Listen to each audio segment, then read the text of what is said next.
sebelumnya Pak Nirman yang sudah berikan informasi melalui WA grup kita bahwa hari ini jadwalnya saya melakukan PI5 sama Pak Nirman.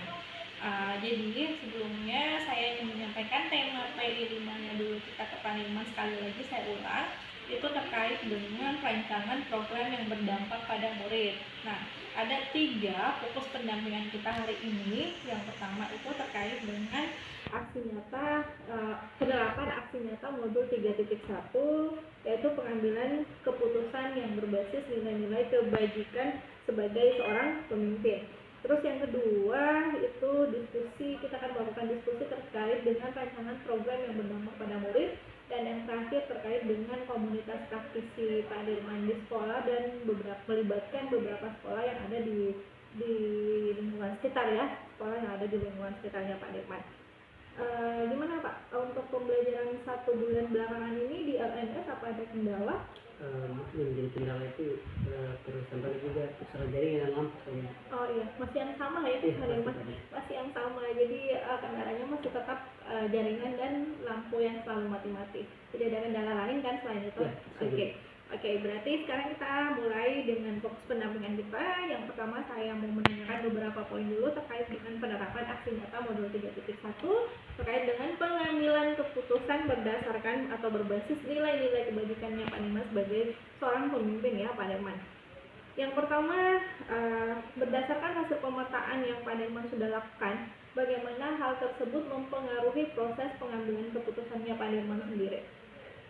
Berdasarkan pengalaman saya pelajari bahwa pengambilan suatu keputusan dia harus berpengaruh atau berdampak pada murid. Jadi harus memberikan dampak sendiri kepada peserta didik itu ya, kayak dampak positif ya pastinya. Oke. Terus yang kedua, apa hal yang menurut Pak Nirman itu yang masih perlu dikembangkan atau perlu dievaluasi dalam proses pengambilan keputusan itu? Yang kalau saya pelajari yang paling terpenting itu kalau saya lihat itu rasa keadilan atau nilai rasa kasihan itu sangat perlu dievaluasi karena itu sangat membuat kita dilindak etika. Ya.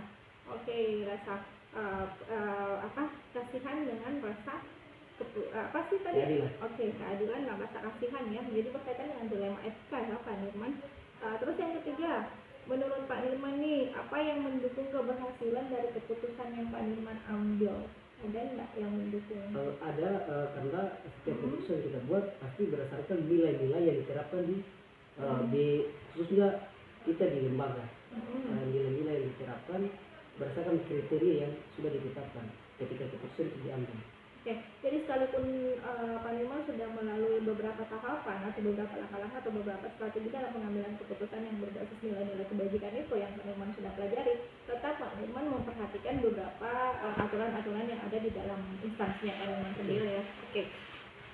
Terus yang keempat nih Pak Nirman, adakah pengalamannya Pak Nirman baik dalam waktu dekat ini ataupun sebelum Pak Nirman melakukan proses pendidikan guru penggerak yang mencerminkan dilema etika, baik itu terkait dengan murid ataupun mungkin terkait dengan rekan sejawatnya Pak Nirman sendiri? Untuk salah satunya yang perlu saya sampaikan ada yang ketika kemarin ketika ada suatu permasalahan, ada siswa yang memang dia punya masalah ketika nilainya di bawah, kemudian ketika rapat bersama untuk penentuan terjadi sedikit selisih paham antara guru dengan kepala sekolah dan wali kelas, sehingga membuat kita dilema etika. Di sisi lain, ketika kita tegakkan aturan sesuai kriteria, otomatis siswa tersebut tidak naik kelas. Tetapi di sisi lain kita memandang dari kemanusiaan, rasa keadilan. Jadi sangat dilema etika. Artinya kita merasa bingung apa yang harus kita lakukan. Jadi ada salah satu peserta didik yang menurut guru mata pelajarannya itu dia tidak memenuhi kriteria untuk lulus. Tapi mungkin pada saat Pak Nirman sudah melihat atau sudah memperhatikan beberapa prinsip-prinsip pengambilan keputusan, itu Pak Nirman sudah mempertimbangkan bahwa selain dari segi pengetahuan ada beberapa segi penilaian atau penilaian yang lain yang bisa mendukung peserta didik tersebut bisa naik kelas atau bisa memenuhi kriteria untuk naik kelas, sehingga pada saat Pak Nirman mengambil keputusan bahwa dia bisa naik kelas, berarti Pak Nirman juga sudah punya apa sih dasar atau yang memperkuat dirinya Pak Nirman dalam pengambilan keputusan itu sendiri, seperti itu. Iya, jadi kalau seperti itu, masalah seperti itu kita biasanya menaikkan kelas, tetapi ada punya syarat. Dia harus memperbaiki nilai-nilai yang kurang kemarin sambil dia belajar, sambil dia naik kelas, tapi dia memperbaiki nilai-nilai kemarin itu diperbaiki supaya dia bisa menunjang kriteria yang akan menjadi penetapan untuk naik kelas. Tetap ada pemantauan buat mereka sendiri ya Pak Nirman. Menurut Pak Nirman nih, apakah proses pengambilan keputusan yang Pak Nirman lakukan itu sudah sesuai dengan prinsip dan langkah-langkah pengambilan keputusan yang memang Pak Nirman sudah pelajari di modul 3.1? Ketika saya sebelum mempelajari modul ini masuk guru berat, belum tahu, tetapi setelah mempelajari modul guru berat ini, alhamdulillah sudah melakukan sesuai dengan 9 langkah. Jadi memang sudah memperhatikan ya langkah-langkah itu. Yang terakhir nih Pak Nirman terkait dengan pengambilan keputusan. Apa hal yang menurut Pak Nirman perlu kembangkan atau perlu dievaluasi dari proses pengambilan keputusan tersebut? Jadi kalau menurut saya sih dievaluasi untuk suatu keputusan, kita perlu punya standar untuk bisa memenuhi kriteria tersebut. Tetapi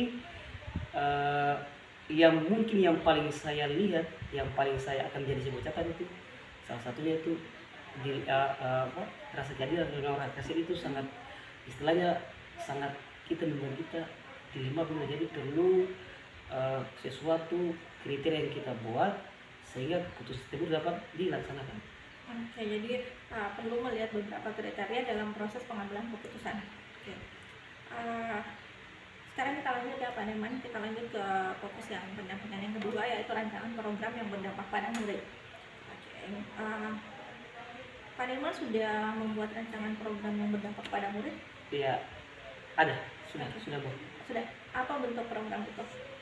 Saya membuat ini yaitu penggunaan bahasa daerah, salah satu dalam misalnya 1 minggu sekolah kita kan sampai sekolah hari Sabtu.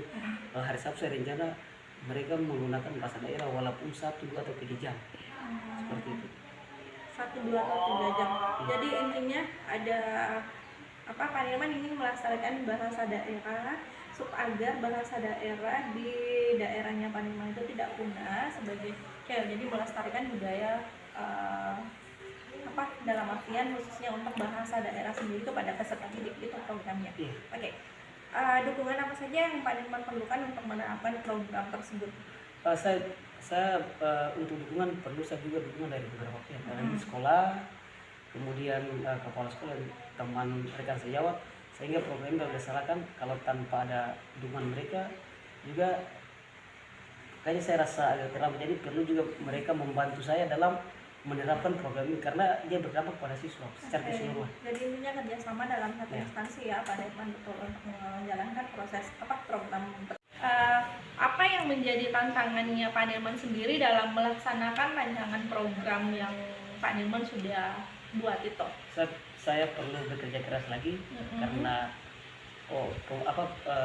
bahasa daerah ini kan banyak juga sudah tidak digunakan lagi di kampung-kampung tertentu, khususnya di Semarang 4 ada beberapa kampung.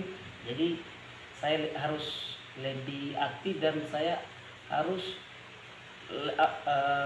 belajar juga. Saya minta bantuan kepada orang pemateri atau narasumber di salah satu kampung, baik itu Eli Besar, Eli Tanah Merah, atau Eli Jaya, untuk saya berkolaborasi untuk membantu saya dalam menerapkan program tersebut.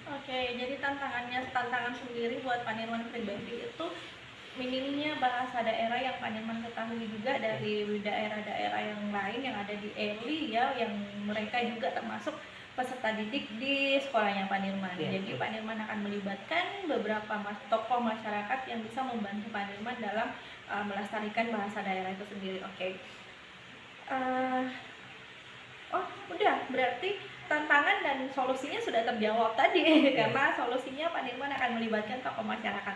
Luar biasa ya. Kita sekarang lanjut di fokus pendampingan yang ketiga, yaitu terkait dengan perkembangan komunitas praktis ini, dan memang sudah dihimbau oleh Pak Nirman di Lokakarya kedua kan untuk membentuk satu komunitas praktisi. Jadi sudah ada kan Pak Nirman komunitas praktisinya? Sudah. Nah, sejauh ini peran komunitas dalam proses belajarnya Pak Nirman itu seperti apa? untuk peran komunitas ini sangat mendukung sekali. Oke. Yang pertama bahwa ketika saya dapatkan pembelajaran di khususnya di angkatan 10, saya berpraktik baik dengan teman-teman. Ketika ilmu saya dapatkan di program guru penggerak. Yang kedua, kita saling melakukan kolaborasi, saling berbagi. Misalnya ada sesuatu, misalnya penyusunan perangkat pembelajaran, kita saling berbagi bagaimana mengatur, membuat perangkat pembelajaran itu dengan baik. Misalnya kurikulum mereka sekarang kan banyak juga guru-guru yang memang belum paham. Dengan komunitas praktis tadi kita sama-sama berprogres untuk membuat perangkat pembelajaran tersebut. Oke, jadi memang komunitasnya dimanfaatkan untuk sering berbagi dan sharing terkait dengan penyusunan perangkat ajar. Terus yang kedua nih, apa saja yang menurut Pak Nirman perubahan yang menyenangkan yang Pak Nirman rasakan dari rekan komunitas praktisnya Pak Nirman? Perubahan, ya perubahan sangat luar biasa. Artinya yang pertama, yang paling signifikan itu yang pertama, setelah ada komunitas tersebut, kita saling berkolaborasi dan saling bekerja sama. Ketika ilmu yang didapatkan baik siapapun, kita saling berbagi, saling memberikan satu sama lain. Itu yang pertama. Yang kedua, dengan komunitas praktis ini di mana-mana kita bisa belajar di tempat mana saja. Biar 1-2 orang kita saling berbagi. Misalnya tidak harus di sekolah, dan juga bisa bertemu di luar sekolah juga. Kita bisa saling bertemu. Jadi intinya setiap ada masalah dibahas. Pertanyaan yang berikutnya, apa rencana yang Pak Nirman lakukan di komunitas praktisnya Pak Nirman yang Pak Nirman sudah bentuk ini setelah program ini selesai, program pendidikan guru penggerak selesai? Jadi untuk ke depan ketika selesai guru penggerak, saya tidak berhenti sampai di sini. Karena kalau saya sekarang kan perkembangan pendidikan sudah sangat maju, kita tetap aktifkan komunitas tersebut. Kita akan ciptakan program-program lagi baru ke depan.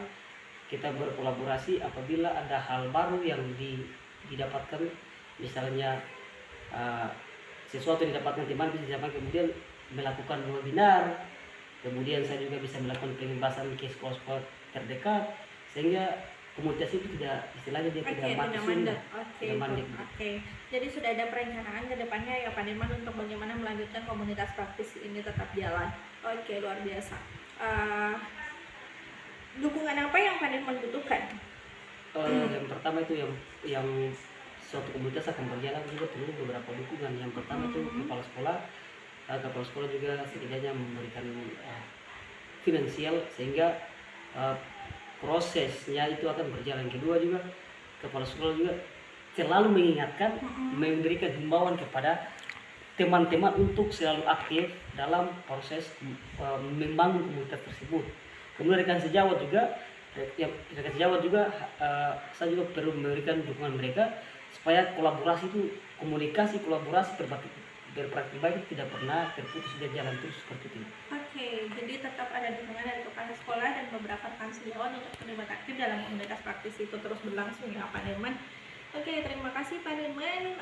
Itu beberapa pertanyaan terkait dengan fokus pendampingan kita pada P5 ini. Sebelum saya mengakhiri, saya ingin menanyakan ke Pak Nirman lagi terkait dengan materi-materi yang memang menurut Pak Nirman nih kira-kira yang mana yang betul-betul Pak Nirman kuasai dan yang memang sudah diimplementasikan di dalam instansinya Pak Nirman sendiri? Kalau untuk itu budaya positif. Budaya positif. Itu yang paling menurut Pak Nirman yang paling kuasai itu budaya positif. Ya, paling penting dan paling penting sekali karena memang materi itu saya sangat bersyukur bisa dapatkan karena ketika penerapannya di sekolah kami berdampak sangat luar biasa. Dan kalau saya pikir bukan cuma itu ya Pak Nirman, mungkin Pak Nirman juga kayak filosofi refleksi KHD, membuka mindsetnya Pak Nirman sendiri sebagai seorang pendidik gitu kan? Itu memang sangat luar biasa sekali. Lalu pembelajaran di kanalisasi juga. Itu sangat luar biasa. Gitu ya. Tapi mungkin yang paling ibu yang paling saya ternyata saya simpulkan dari modul 1 sampai modul 3 itu intinya itu program itu berdampak pada peserta didik. Itu kesimpulan modul 3.3. Jadi intinya semuanya pada murid, untuk murid, dan untuk murid. Muaranya ke modul 3. Menurut Pak Nirman membingungkan dan masih perlu dipelajari lebih dalam. Jadi selama saya mengikuti guru rakit itu yang paling saya perlu pelajari itu materi pengambilan keputusan. Oke, itu ya pengambilan keputusan, iya betul. Oke, Pak Nirman, terima kasih luar biasa sekali Pak Nirman untuk proses PI 5-nya hari ini, dan saya harapkan Pak Nirman tetap semangat karena ini sudah di akhir-akhir ya Pak Nirman. Untuk tugas di LMS juga sudah berakhir kan, tinggal untuk aksi nyatanya, iya untuk aksi nyatanya deadline-nya tanggal 18 besok, jangan lupa. Terus setelah ini kita akan melakukan diskusi pasca observasi dengan rekan sejawat yang Pak Nirman sudah observasi, dan saya mau ingatkan juga terkait dengan perencanaan P6, dan nanti saya akan tetap share ke grup, mengingatkan kembali ke teman-teman CGP terkait dengan diskusi pemetaan aset yang berkaitan dengan apa yang akan kita bahas nanti pada saat P6. Oke, terima kasih Pak Nirman, sehat selalu, dan semoga kedepannya apa yang Pak Nirman dapatkan dalam proses pendidikan guru penggerak ini bisa Pak Nirman kembangkan seperti rencana Pak Nirman tadi dalam komunitas praktisinya Pak Nirman. Oke, sekian. Assalamualaikum warahmatullahi wabarakatuh. Waalaikumsalam warahmatullahi wabarakatuh. Terima kasih.